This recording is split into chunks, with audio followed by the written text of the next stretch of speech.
Hello everybody, welcome back to the first edition of Nobody Likes Recruiters of 2023. It's been a while, boys. Hope you had a lovely new year.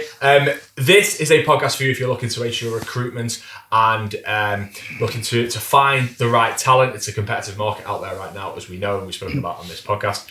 Lee and Steve, my little obligatory joke, because you've been in recruitment for hundreds of years between you, and you know your way around the recruitment game. So this podcast is for you if you are looking to improve that.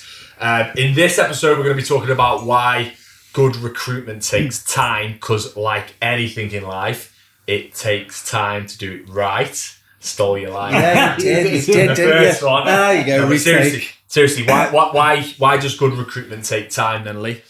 I think, like you've just said, but in the line you stole from before, anything done properly takes time, doesn't it? You know, when we get calls from companies, 90% of the companies that call us, the first question they ask is, how quickly can you find us somebody? Yeah, how quickly can you get me CVs across? Yeah. And the reason is because normally when a company calls us, probably because they're already at crunch point. They might have tried to advertise the role themselves. There might be a hole in their organisation, and if that hole's not being filled, then there's repercussions. So generally, at the time when they come to us, they're already a bit of a sticking point. So is it a case then? So we'll get into this into more detail, and we've got some points we want to go through. But just an initial thought off the back of that: is it a case that this is a lot of the time led by a lack of forward planning by businesses? Steve, have you found that? Sometimes I think it can depend on someone's notice period, really.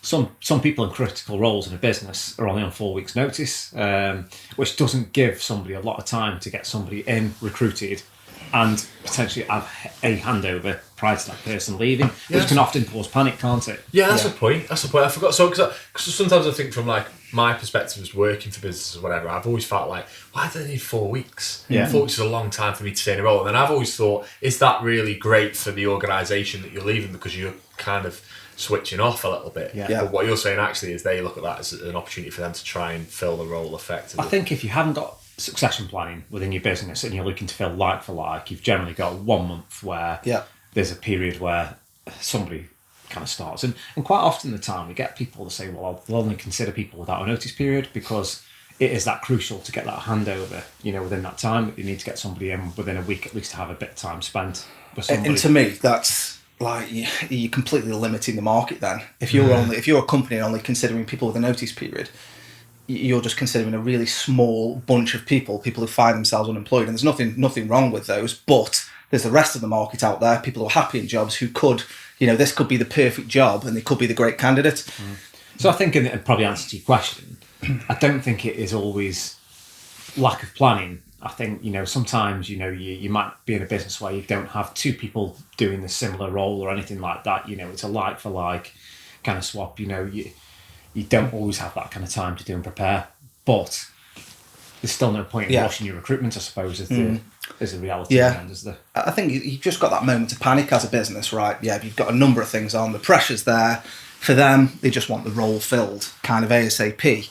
And that's why a lot of businesses kind of measure the success of a recruitment agent on how fast they say they can get CVs over. So on the initial call, when a company comes in and calls us, says, how fast can you get CVs? We'll give our honest answer. They might choose to go with another agency who says, oh yeah, no worries, I can get you some CVs over tomorrow or the next day. That, to an employer who doesn't understand why good recruitment takes time, might see that as a win and say, right, yeah, we're going to give you the roles to work on. And in reality, I could probably get them CVs within 48 hours, but they wouldn't be that well qualified. At the end of the day, they'll be rushed through a process, rushed to get your CV over, which is often the cause of the no-shows, non-acceptance of offer and all the other kind of stuff that kind of comes down the line, isn't it? Yeah. So just before we move on to how businesses see this, you mentioned something there in terms of every now and again you'll get a company that will say to you, we don't want people with the notice period. Yeah. So that implies that they're out of work. Well, actually, at the moment in the current market, that's even less, isn't it? In terms of, because most people now are in work, right? Yeah. So and then this bit about they see speed as success. Just elaborate on that a little bit, because I think that's probably quite good for somebody who owns a business who might be looking at the process in that way? I think, and I had this conversation with a client today. Within 48 hours, how can I know that I'm getting you the best options for your budget, for your money, and all the other kind of stuff? Actually, within a week to 2 weeks, I've got a good idea of the market, where your salary benchmarks within that market. If I don't already know, that is what the best skills or what I can get for your money. Really, I think within that time, it's all about trying to get the best individual for that role. And I think if you take a bit of time and actually you don't look to kind of push it in within that week and 1 week, ultimately you've got a better picture of the market, haven't you? Yeah, 100%. And on the first point, I mean, it's dead interesting that you said, you raised about companies only wanting people with immediate starts. We've got one employee that we work with that regularly calls up and only wants people for immediate starts. That could potentially be bad planning on their behalf. But often, by the time it's taken us longer to get somebody with an immediate start, they could have interviewed somebody that we thought was great who was in a role. They could have worked the 4 week notice period, and there probably would have only been a week of difference by the time they would have started within the business anyway. So for the sake of getting a good candidate, it's you've got to be open minded, really. And then on Steve's point, recruitment is about assessment. A big part of recruitment is not only attracting the candidate, but then assessing them to make sure they are right for that role. They understand the business, they understand the culture. That can't be done within 24 hours. It's impossible for me to assess if you're the right person for that business within a day. And that certainly can't be achieved by looking at a CV, looking at a JD and firing that forward. And I think that's what you get. If you have quick recruitment, that you get CVs and want CVs in 24, 48 hours, largely all you're doing is matching. Well, you're not looking at any transferable skills. You're not kind of having conversations with the candidates around culture, getting feel for the personality stuff. It literally is job titles, matching and sitting going, right, he's done purchase ledger, ping the CV. And I know the reality of running a business or managing businesses will come to play here in terms of we've got this gap, we need to fill it. But it seems like the risk is quite high. So that actually the quicker the process is, the more risk there is involved, because the quicker the process is, the more likely you're going to land the wrong candidate because you're not going to do your homework on that candidate. And even maybe sometimes meet them. Like how frequently are businesses coming to you with really short time frames then? Is it a common thing? Yeah, everyone wants a vacancy filled as soon as possible. Yeah. It's quite rare, isn't it, that somebody says, go away and have, 3 or 4 weeks, make sure you get us the right candidate. It's not about, it's not about sending CVs across quickly. It is rare that companies do that. Yeah. Normally, once we've had a chat with the business and explained why good recruitment takes time and the benefits that good recruitment, a good, timely, proper, solid, robust recruitment process can have, normally they're receptive to it, aren't they? But initially, for a lot of companies out there, their biggest success is how quickly can you get me someone, and that's not always the best approach. No. So I think the next point we've got is leads to frustration and how this whole thing can, I think, probably blow up in someone's face if they don't do it properly. I imagine the type of person that would listen to this episode might be in a bit of a bind. Maybe they've got a manager above them that's saying to them, or a business owner saying to them, go and get us this person, we need them yesterday. Yeah. So I imagine this is the type of podcast that would be really helpful to them, I suppose, to maybe even send on to the boss or whatever and say, look, you've got to think about things a little bit more for these reasons that you guys. I think you're spot on at the beginning though. The more you can forecast and plan, the better probably calibre of candidate you will potentially land in the end, I think. And it saves a lot of pain later down the process.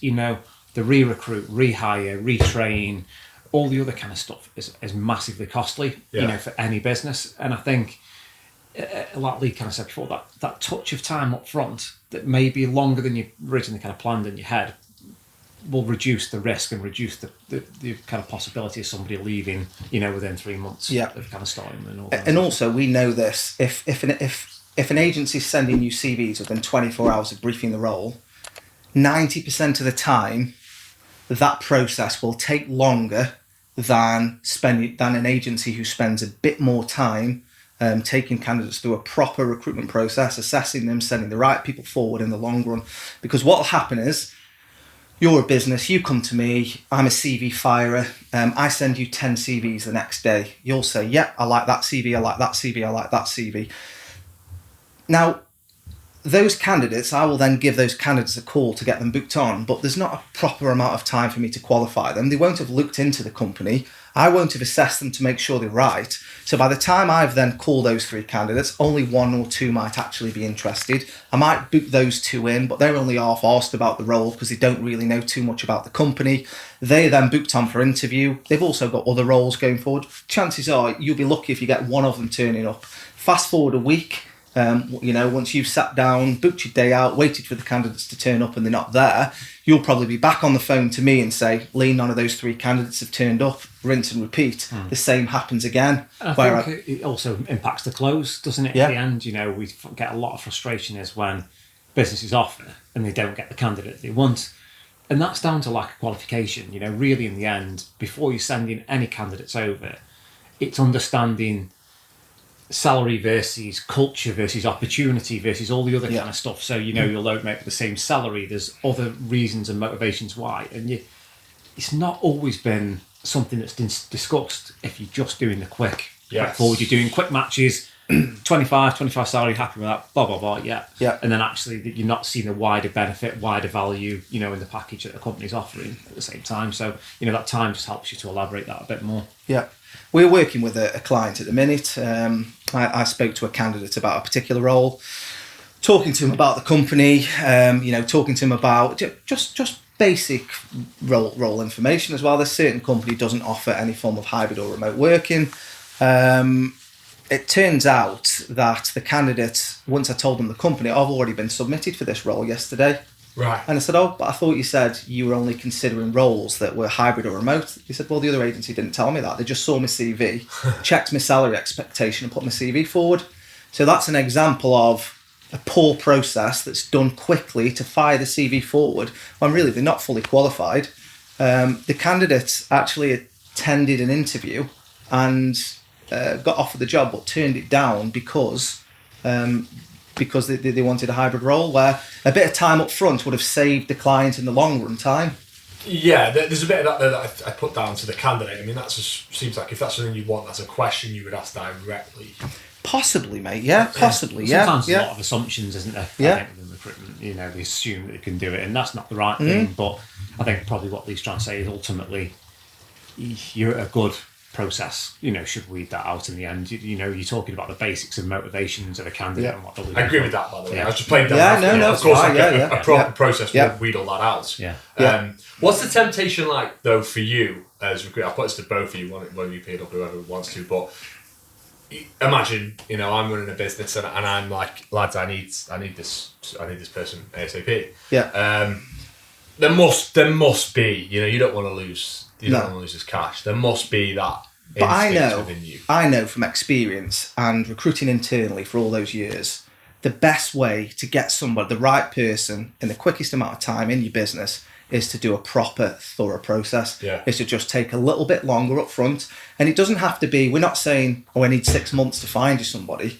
You just need often a couple of weeks just to, like Steve was saying before, to test the market, to see who's out there. The best your job as a business, you want the best possible person to add value to your company.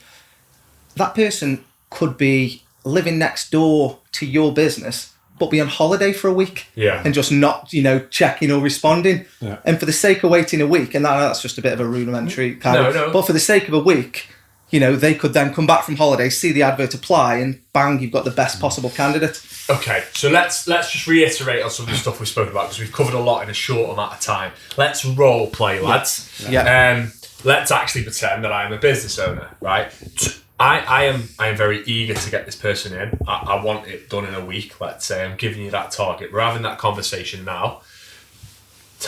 We're in a meeting now. Talk again. Reiterate these points, but in a way that you would communicate to me that you want me to take my time a little bit and you want the process to be done properly. How would you do that? I think, do you know what? You're paying for a service, and I think you're paying for advice and a specialism. There's a skill to recruitment, and I think my argument to all of that is if you want a job done well and you want somebody to get the better results, pay your professionals to do it, but ultimately given the tools or the time to do their job properly. I think, mate, you could 100% fire loads of CVs forward, you know. You could get lucky as well. You could get lucky, and it happens, mate. Like, you know, but it's funny. I mean, I think, and I might be going off at a tangent, what you say, but we go up against agencies that fire CVs.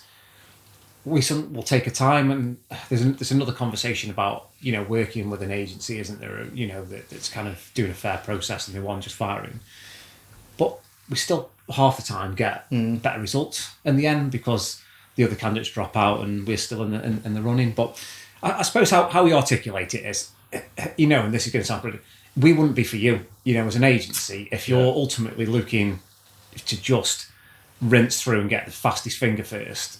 That doesn't interest or motivate me as a recruiter. What interests me and motivates me as a recruiter is ultimately to help your business to attract the best talent that is hopefully going to stay and do well and develop, you know, in your business. That's what I enjoy. You know, I think we might have said before, I like to see in my head a long-term thing of something working out, a long-term plan, you know, and it doesn't always work that way, but I get no enjoyment just from firing CVs around. That's not using any of our skill sets. And without turning this into a sales pitch for Logic, although it kind of is one, is that I think that's what makes you stand out. That's the point of this podcast, ultimately, isn't it? Yeah. You know, we're playing the long game with this podcast. There might be people listening to this 6 months down the line that find value in it and then come back. So I believe that. Yeah. I believe that. One question that's coming up in my mind though that Steve hasn't addressed there is, if I was talking to a business owner and I was in your shoes, do you kind of dig around to find out why they're in so much of a rush? Or is it just obvious? Yeah, we do. We ask. We always do a little bit of background digging on why the vacancies come up, why they're in a bit of a rush. 9 times out of 10, it is because somebody's leaving. They're a bit of a panic. You know, they need that position filled. They're in a rush for a handover. Yeah. So there's a whole number of reasons. Planning is something really that I would say, you know, a lot of businesses could get better at. Right. You know, planning. There's a whole host of different reasons we do dig about, but 90% of companies want somebody ASAP. They might have even tried themselves and failed. They might have been to another recruitment agency who's not got them anybody. So, yeah. Well, this has been a really insightful episode. So let's try and conclusively wrap it up then. So again, just to elaborate, if someone isn't quite sure why, you know, good recruitment does need to take time, well, what would be your answer to that? Recruitment is a process like anything else, like any other functions of business, and anything done right takes time. If you take shortcuts in anything, it never works. If you want a cup of tea and you only boil the kettle, you know, halfway, it's not going to be a great cup of tea, is it? No, you get your brew quicker. Yeah, you get your brew quicker, nice. But I use the example of a Rustler's burger. Yeah. You know, you can get a burger in a minute. Is it going to be the best burger you've ever had? No. It probably isn't, you know, but, you know, you kind of get what you get what you expect. So it's the same as anything. Recruitment is a process, and to get it done properly, there's a skill, there's an art. It just takes time, and it will save you time in the long run just to invest that little bit more up front. Yeah. Steve, you got anything to add to that, mate? Or is a Rustler? I can't top a Rustler's burger. You know what? I did a kettle, a Rustler's burger, and they're like, anything else? It's a good one. No, for sure. Well, if you've listened to this episode and you came here because you were wondering why recruitment might take time, maybe you've got a manager or someone above you who is putting a bit of pressure on you, come and speak to Lee and Steve, because they'd be more than happy to help you with that. And as you have found out in this episode, you know, they've got lots of experience in this domain. And I think the key takeaway is that, as you say, it's a skill and it's an art form, and it's not something that you should rush, because if you rush it, you'll get a bad candidate, or to use the Rustler's analogy, you'll have a bad tummy. Potentially have to spend a couple of hours on the carsy. Anyway, if you enjoyed this episode, make sure to like, share, and subscribe to all those good things. Leave us a review, by the way. That helps a lot, and we'll see you next time on Nobody Likes Recruiters. Not only can recruitment be a rather frustrating process, it can also be pretty time consuming. But thankfully, the team at Logic Resourcing can take all that pain away from you. Lots of agencies say that they do recruitment differently. We've all heard it. But as you know from this podcast, both Lee and Steve at Logic genuinely mean it. Now, put it this way, 94%, yes, that's right, 94% of the candidates that they submit attend their interviews, and Logic have a 90% success rate on exclusive assignments. That's pretty impressive. So if you're looking to ace your recruitment, make your life easier, and find those diamond candidates, Start by letting Logic take the stress out of all of this for you. Give us a call or email info@logicresourcing.com.